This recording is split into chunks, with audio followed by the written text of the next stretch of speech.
Get a closer view here. We'll move this over a little bit. Come on. Yeah. All right, I guess. Good evening, everyone, and welcome to my kitchen on this Friday evening, November 11th, Armistice Day, aka Veterans Day, although that's not really the subject here tonight, although we can still talk about it if anybody prefers. This is something of a spur of the moment or unexpected live, so I'm really not expecting anybody to be here in the chat yet. Oh, hello, Cynthia. Hello, Cynthia Wesley. Well, thank you very much. But that's nothing to worry about because, well, like I said, I kind of like thought of this maybe about 20 minutes or so ago, and so it's a perfectly fine for folks to show up, or at least I hope folks show up. Anyway, my computer, unfortunately, the one that I use for editing my videos, has been in the shop since Tuesday, and I've been rather frustrated because I have not been able to produce videos without the editing software on that computer, not to mention all of the videos I have in storage on the hard drive. So I guess I kind of put this together as a way to, well, get something out at least here. So I hope you don't mind.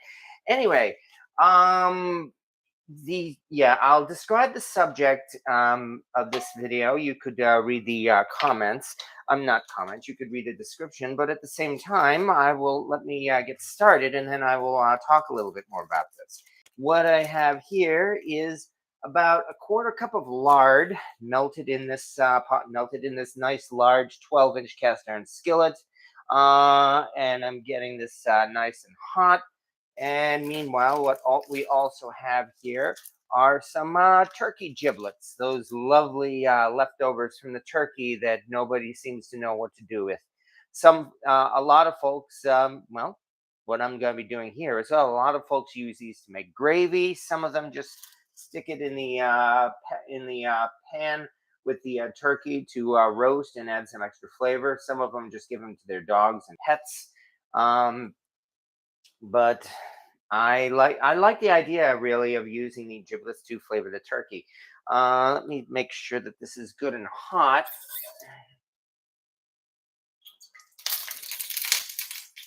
Yeah, I'd say that's doing pretty good. Okay, that means we can get started here. It means I just need to open up these giblets.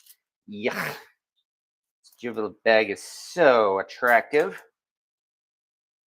And while I'm doing this live video, I'm also actually recording it so that I can hopefully use it in a more finished turkey video.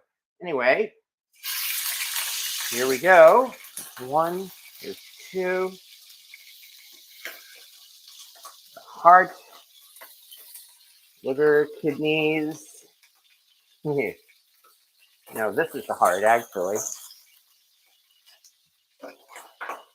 And of course, the neck. We'll show you. Better make sure this doesn't splatter the camera here. It would be just my luck. I better start moving this thing around here. In fact, I think I'm going to cover the camera for a moment so it doesn't get grease splatter on it. Damn it, I always forget something. Ugh. I really hope I haven't ruined it. Anyway, these are turkey giblets, and I am frying these things up here in a BSR number 10 size, 12 and a half inch cast iron skillet. And I'm going to actually be doing this for probably like about the next 20 to 30 minutes because I'm going to not only fry up these giblets, but make a Cajun-style roux with this. That was the idea I had. As I described in the description of this video here, folks usually make their gravy by just simply taking the canned drippings, maybe adding the giblets to it,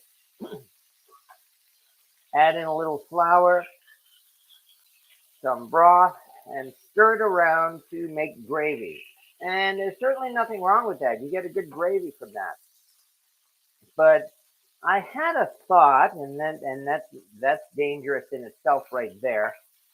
That what if I tried doing this with a Cajun-style roux? Because I've made roux for gumbo, and when done right, a roux is terrific. Gives a nice smoky flavor to the gumbo, even though it's done inside in a cast iron pot. And that kind of made me think, if I were to try doing a Cajun style roux and add that to the gravy, well, that might certainly give it a little bit of extra flavor. So I guess, yeah, and that's why I'm using the giblets here to make something of a turkey roux. I don't have a turkey in the oven right now, largely because I wanted to be able to concentrate on doing this without having to worry about the turkey and all of the other Thanksgiving fixings. So when this is done, all I'll need to do is to scrape the roux into a storage bin, and now I'll be able to bring it out and add it to the gravy when it's being prepared. Yeah, this thing definitely splattered a lot more than I expected. I hope I did not get any grease spots on the camera. Yeah, because again, I'm trying to film this at the same time. Let's see if I can judge this.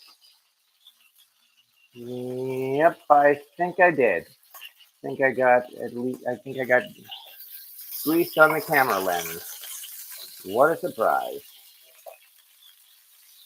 So, got something of a quandary here,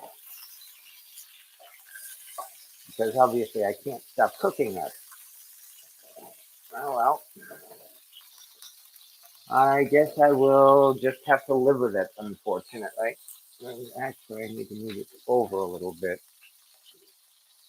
All right.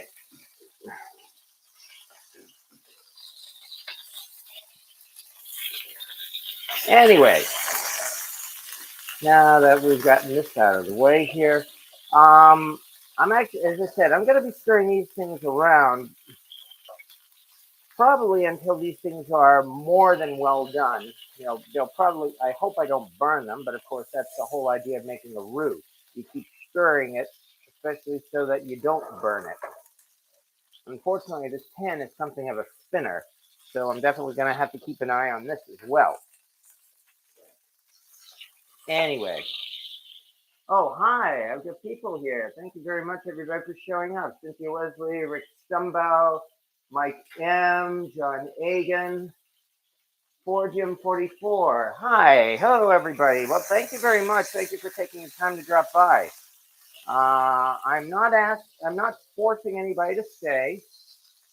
Right at this moment, I am kind of regretting, as much as I like using the skillet, I'm kind of regretting using the skillet because I have splattered grease all over the stove.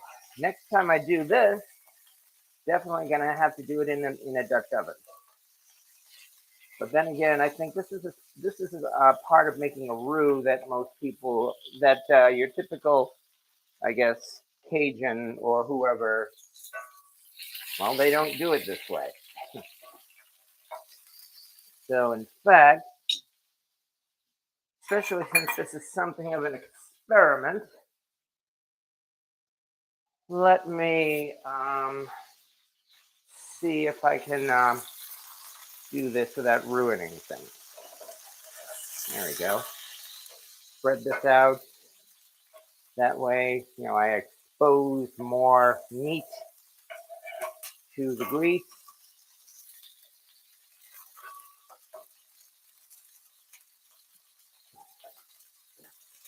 which I probably should have done this before I put it in the pan, but of course, no, I didn't think of it.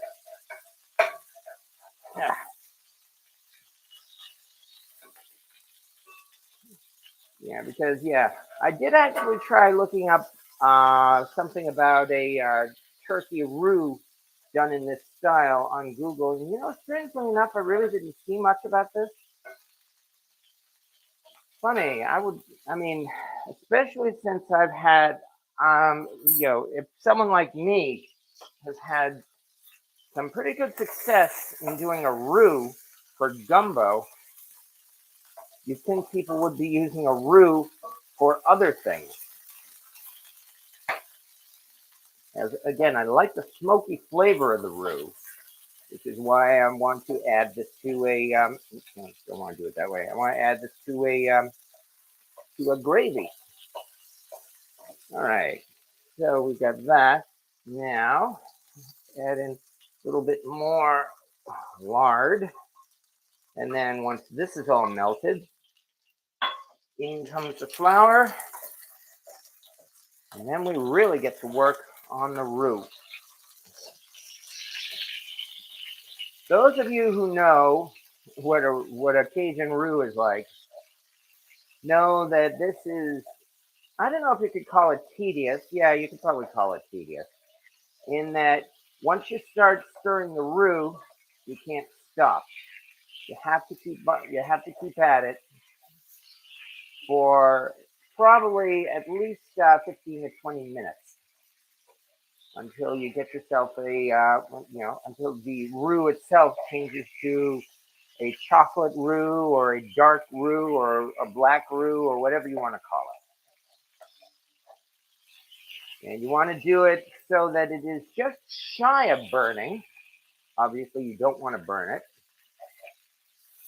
because that's where you get that smoky charred flavor that helps to season your gumbo.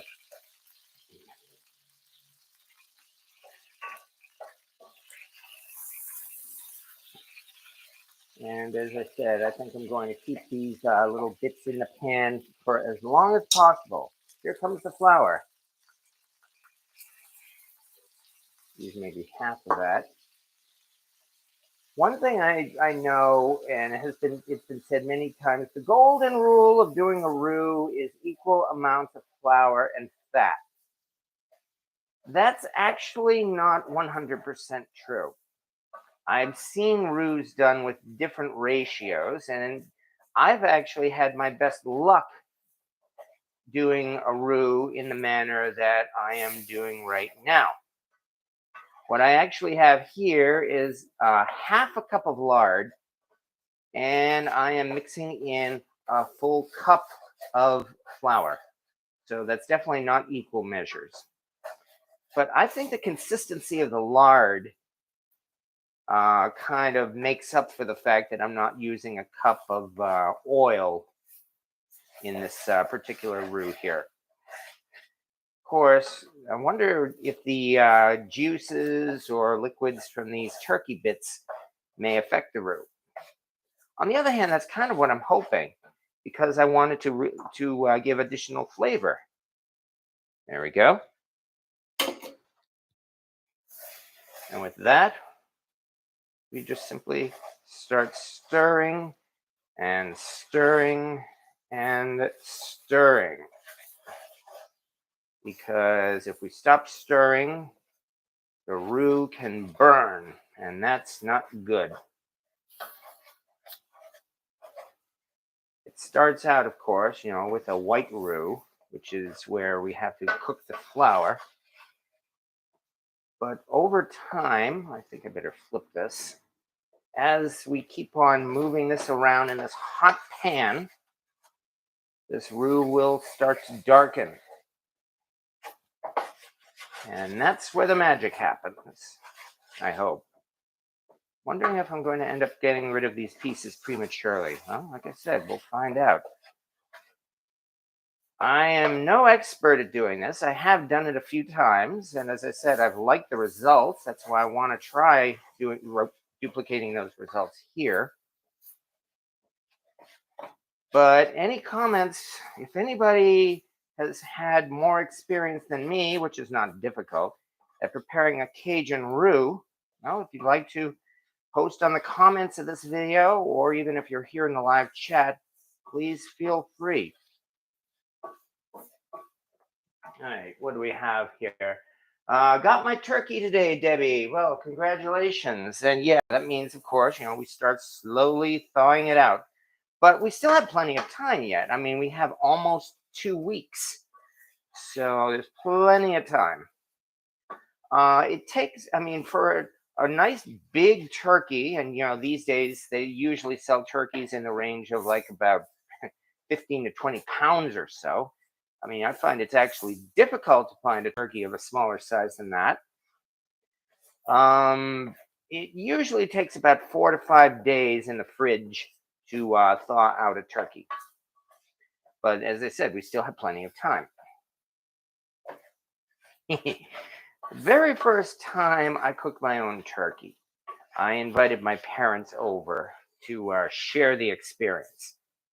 And I played a little joke on them. As they were arriving, I said, oh yeah, I'm about to stick the turkey in the microwave and thaw it out, as they were arriving. And my mom said, uh-oh. And then I had to tell her, no, I'm joking. It's already thawed out and it's been brining and everything. So, yeah. Boy, this sure looks yummy, doesn't it? It's a different consistency, I will say that much. So I think these giblets are affecting it in some way. Well, all we can do is see if it works. If it doesn't work, then it doesn't work. And I will apologize for wasting everybody's time. But that's, as I said, this is an experiment because I would very much like to see if it works. Of course, again, what we really need more than anything else is patience. Oh yeah, this is definitely, I mean, it's no longer splattering.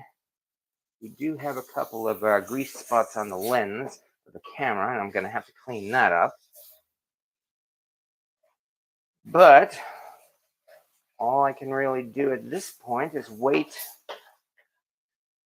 for the roux to start changing color. Because all I'm really doing is preparing the roux tonight. As I said, I'm going to prepare the turkey.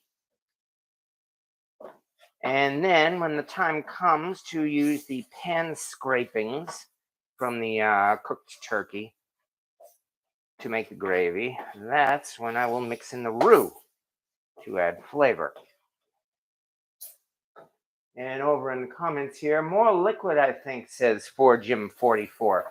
Well, I'm actually going to disagree because what I've found when I've made the roux in this style is that it actually breaks down and becomes liquid as the color changes. I've done it more than once before. That's why I'm going to try to trust it. If it does not look like it's changing in about maybe 10 minutes or so, then I will agree with you and add more liquid. Okay, but I think it's, well, starting to brown up at least. Become more of a blonde roux now rather than a white roux. So, starting to make progress. Hi, everybody. I'm just listening. Hello, Granny Graham, and hello to your grandkids. Yeah, it's a Friday evening, so I'm guessing the grandkids are probably there for a either an overnight visit or a weekend visit, because that's where the memories are made. I hope you had the chance to, with your grandkids, to use your extra Halloween candy and make a giant garbage cookie with it. Because that is certainly something they would enjoy. Other than that, Debbie, I stayed my limit and miss everybody. Have a great weekend. Oh, I understand, Debbie. As I said, I'm not forcing anybody to stay. Very much appreciate everybody who has been kind enough to show up. I really put on the live just, well, as I said, one, out of frustration because my computer has been in the shop. Also, two, to help pass the time. I mean, I could just simply turn on the TV as I do this, but I find it more interesting to be on YouTube and say YouTube Live as we do this.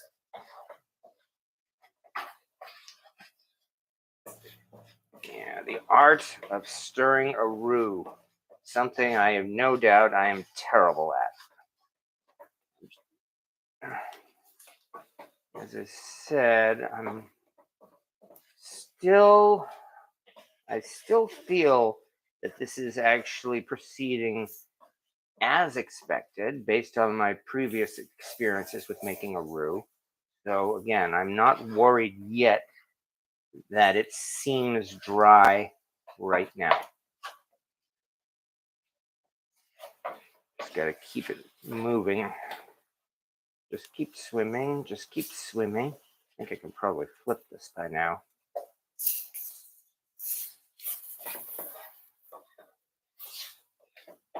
A little bit here, a little bit there.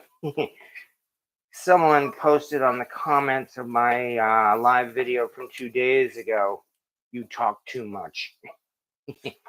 I find this constant talking here is a way to keep from there being dead air on this video, because anyone who has worked with TV production in particular or radio production knows dead air is your enemy. You don't want silence on the air. Have to have something going on all the time. And that's one reason why I have gotten into this habit here. Constantly talking also helps to calm me down. I know for a fact that even though I've been doing these live videos for over 2 years, when it first starts out, I always start out tense and nervous, even after all this time. And then I eventually get used to it and calm down, which also shows you that I'm an amateur. But we will just keep going. You don't talk too much. Okay, keep talking. Well, thank you very much. Yeah, I'm not worried about comments like that. This is YouTube, and I've been on YouTube for years. So, I mean, really, you need a thick skin to be on YouTube because of the comments. Oh, the comments. Yes, into the comment, as Yoda says, into the comments you go. Faith in humanity, you will lose. Michael Jackson, I'm just here to read the comments with his popcorn. Roux is definitely darkening. I'm not sure if it has changed to any more liquid yet. I know once I did ruin a roux because I used 2 kinds of oil in it, and they just did not mix together. That's why I'm still not going to add any more liquid to this, at least not yet.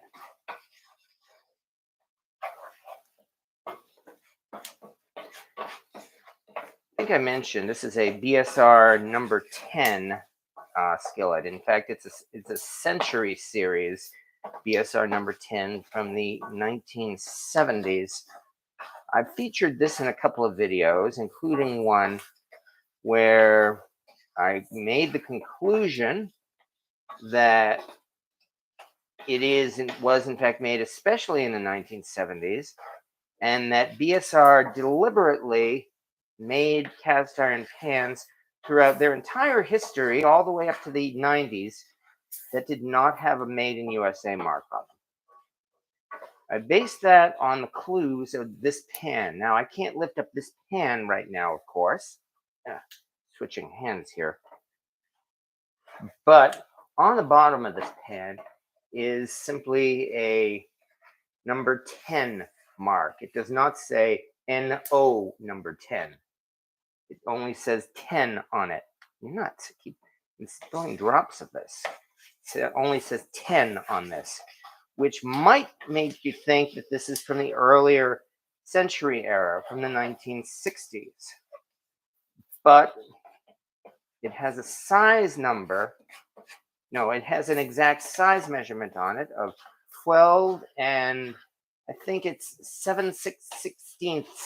Yeah, 7/16 inches. The unusual size came when BSR resized a number of their pans in the 1970s, which absolutely proves, I think, this pan was made in the 1970s. And furthermore, it does not have a made in USA mark. So that does in fact demonstrate that this pan is from the 1970s, even though it does not have a made in USA mark.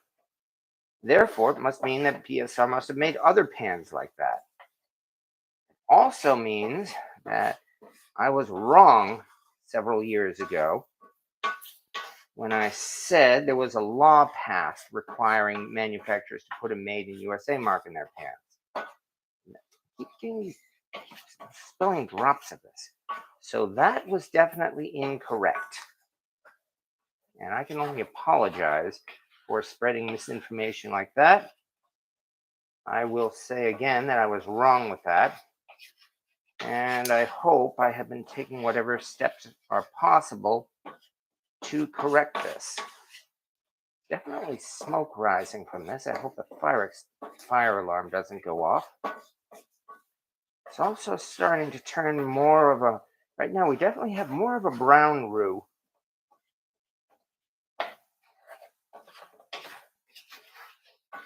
So the roux part is proceeding. My hope is that it does change to liquid so that I can simply fish these giblets out at the end.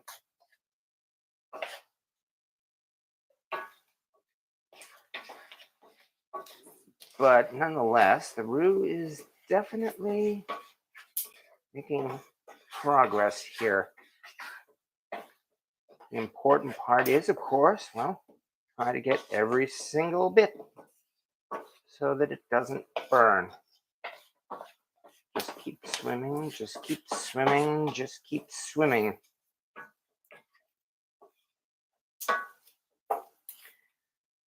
I also know about, but I have not yet tried, baking the roux in the oven, which reportedly is easier and more reliable. Yeah, every time I burn something, I call it Cajun. Just finished restoring a Red Mountain chicken fryer. Congratulations. I have no doubt you will get a lot of use from that. I have said many times how much I love the BSR series, BSR pans, especially the Red Mountain pans. So I have no doubt that will become a real workhorse in your kitchen. Anyway, even if this doesn't turn to liquid, that shouldn't be a problem because, like I said, I'm not just going to eat this as is right out of the pan. I am, in fact, going to be mixing it with turkey drippings. So there will be liquid for the gravy. So that's why I'm not especially worried.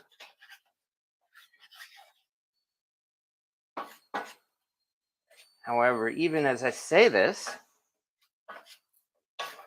I do believe, in fact, I think this roux is just beginning to liquefy.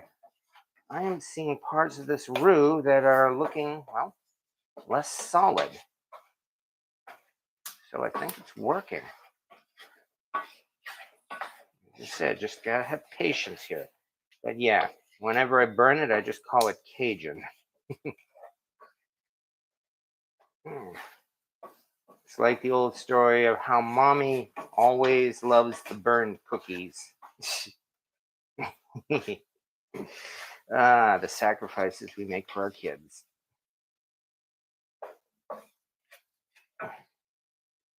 Gotta blame someone. Yeah. Well, maybe. I've got a bunch of chicken fryers. Okay. Well, one of these days, then maybe have a competition.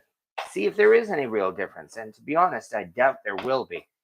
Cast iron, I mean, whenever, and I've done a few myself, whenever we see someone comparing two different kinds of cast iron, at least as far as cooking is concerned, whether it's modern versus vintage, or American versus Asian, or cheap versus expensive, no matter what, the cast iron does a great job actually cooking.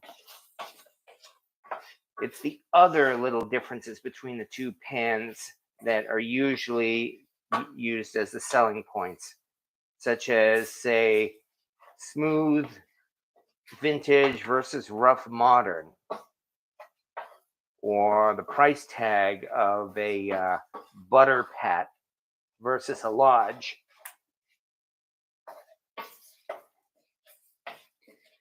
All right, like it or not, I think I'm starting to agree. Probably because I use these giblets here, that I probably should have used more liquid to make this more of a proper roux, unfortunately. Yeah, because I know I've already said it a couple of times. When I've done this before, yes, in fact, it has liquefied. This time, I'm afraid it is not. And it may very well be because of the fact that I'm using the turkey giblets with it. That might be why. But, again, I'm not going to call this a loss. Oh, God damn it. There it goes. Excuse me.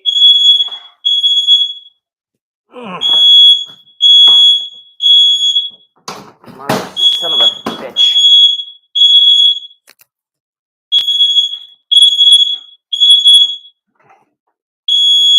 Shut up. Ugh.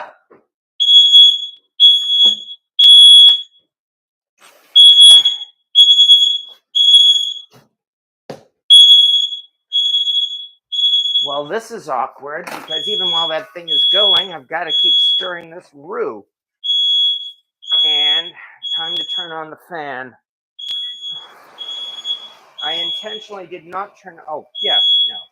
I intentionally did not turn on the fan, especially because I know it drowns out this microphone. Excuse me again. God damn it. All the times. This is such a pain in the ass. All right. Come on.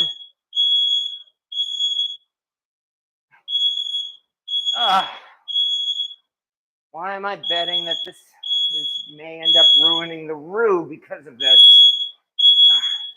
Because even while that thing is going, yeah, I know.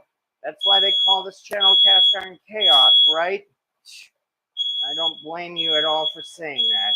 I hope you can still hear me over that. Oh, it stopped. Thank goodness. Crap. Well, unfortunately, you were right and I was wrong. This did not liquefy. So I am, well, I don't know. If I were to take a chance and add a little bit more lard to this, problem is this is cooked and the other isn't. So, sounds like your timer's going. Yeah, exactly. I just joined. I'm listening to Real Chaos. Hello, Joseph Ortiz. Yep, that's no surprise. All right, cover it with a bag. Yeah, he burned the roux.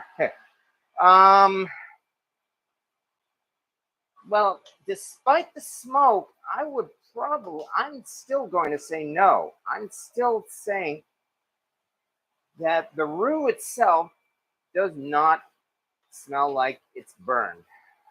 So I only have one question then. Based on this experience here, do you folks want me to add some more lard or just leave it as is? Because if I leave it as is, I will simply put this into a storage container and break it out when it's time to do the turkey gravy. Any opinions on that? No. I will say again, no, I do not think I burned the roux. Unfortunately, it did not liquefy, and I am not happy with that. What can I say? These little giblet pieces are definitely done, though. So I will fish these pieces out. Nonetheless, let's see what folks might want to say. Add lard. Okay. All right.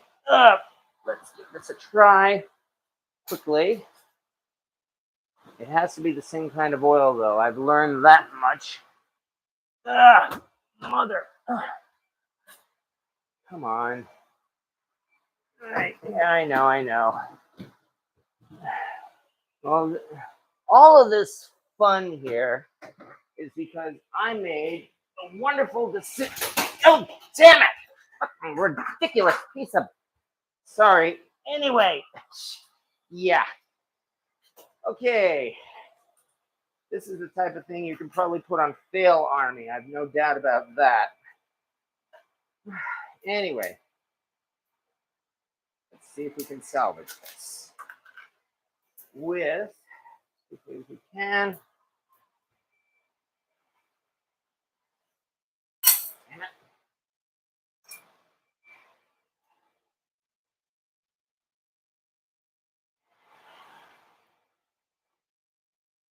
Yeah. Come on, you. If it's not one thing, it's another. Ugh.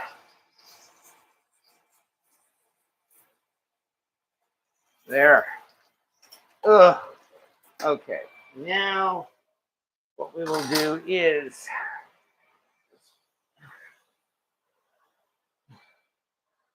Yeah. Okay. And as I was saying, this foolish.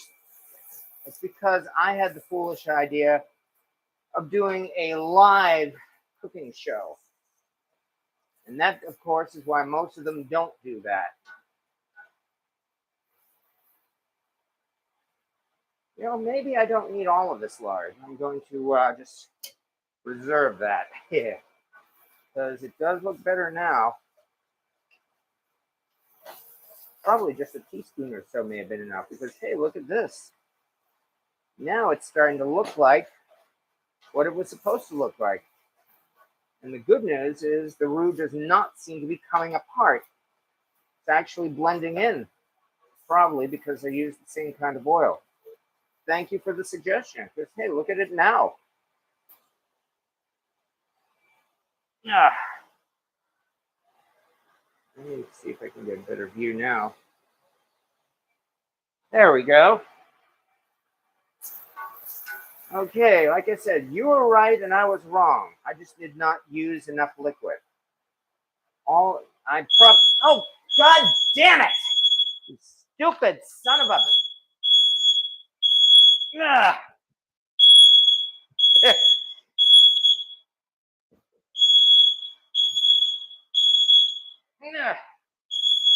And here I thought I was actually making progress. Stupid piece of crap smoke detector. Yeah, this is going to be an experience to talk about, I know. Despite all that, come on. Let me just do this and try. And by the way, I do have the vent fan on too. That just doesn't seem to be helping much. Crap. Come on, you stupid piece of.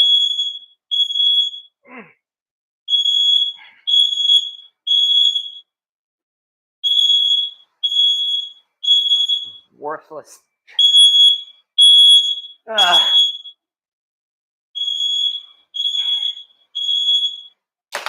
Oh, yeah. And And all this is because I wanted to do a video because my computer is in the shop. Son of a... Ugh. Why isn't this fun? All right, let me quickly, one last time. Will you shut up? All right. This is it.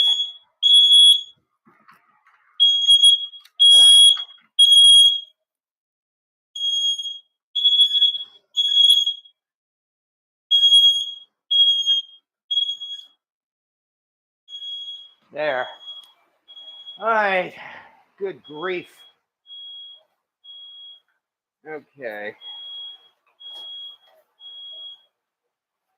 Now, of course, you're never supposed to take down the smoke detector.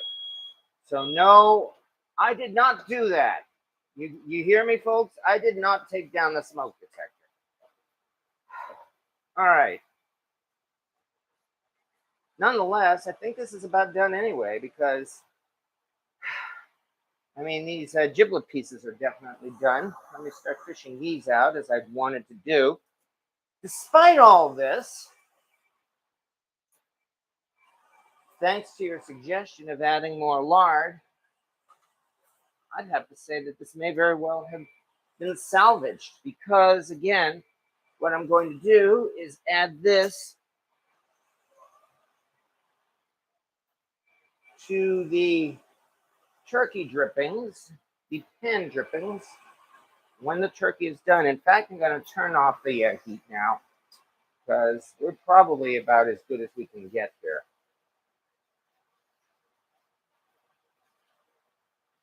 All right.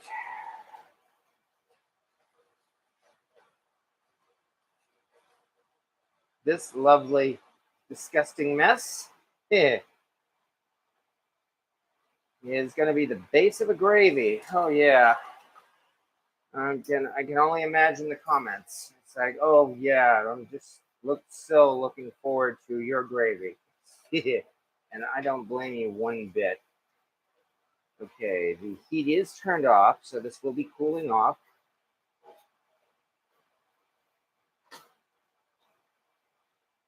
However,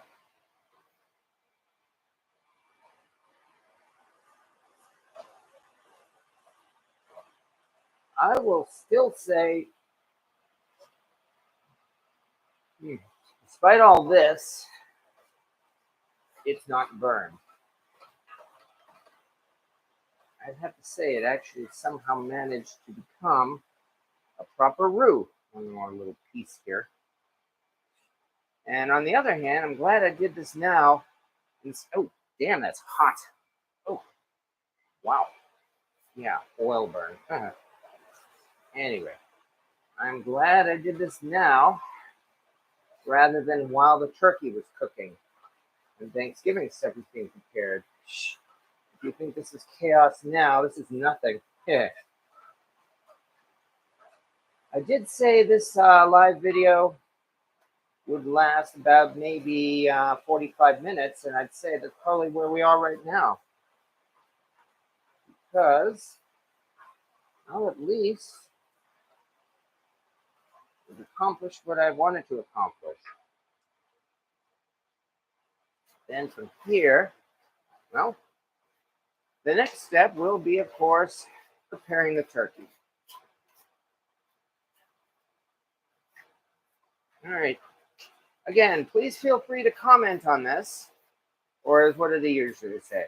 Like, comment, and subscribe. I think that's what they usually say. I very much appreciate everybody who does that, though. But this ends this little experiment, I think. All right. Sure. Okay. Answer your phone. Okay. Okay, what does that mean? Bro, you need a desk fan. Yeah, tell me about it or something. Looks like a good sloppy Joe mix. I see what you did there. I'm ruining the day I left the Red Bull behind. Yes, you can definitely say that. All right. I think I'd better get this into a container.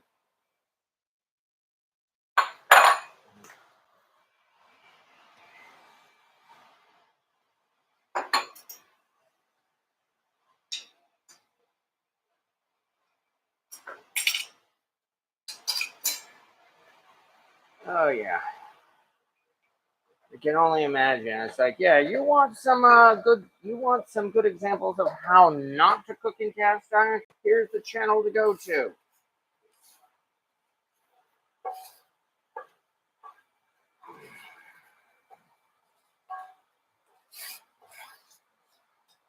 Since this is going to cool off again and probably harden, we'll see how it looks when it comes time to prepare the gravy. Still, yeah, other than this piece, I don't think this looks too bad for a roux.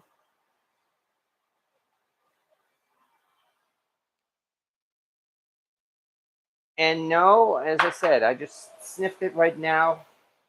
No, it's not burned, and I'm not lying. You need Red Bull merch. You need the iconic Red Bull. Sounds like it has a Red Bull over it. Oh, that Red Bull. That okay? Yeah, took me a moment. You were referring to the Red Bull in my old kitchen, the one that was taped over the smoke detector. It took me all this time to remember that. All right. Well, yeah. Stopped after the fire trucks en route. Well, no, fortunately, I'm not seeing any fire trucks pulling up here. If it was, you guys would be witnesses. Still, there we go. Again, I think I'm all set for now because this was the intent of this video here.